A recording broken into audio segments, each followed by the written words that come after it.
my opinion was valued and I could express what I was thinking and also be heard and supported. When I learned about Symmetry's commitment to innovation in the software industry and how it empowers creators and designers, I knew I wanted to be a part of that. I think over the years I've learnt to be very true to myself, and whilst I may see things differently than some of my colleagues, that's okay.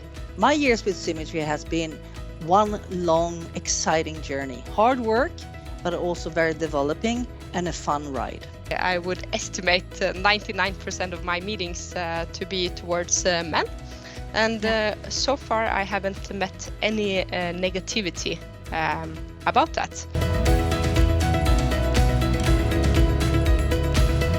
To be yourself. You know, women's voices can be incredibly powerful.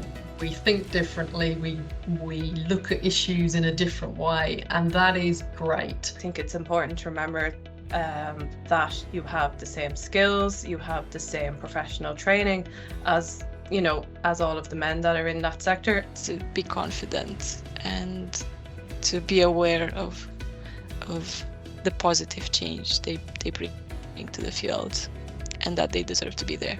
I think the most important thing is to sometimes dare to go out of your comfort zone. Maybe you have an experience in a different area, and sometimes I think it's very positive when people come into this industry with a different background. Stand together, praise each other, help each other, work as a team. I would say that's clearly a success factor that we all would benefit from.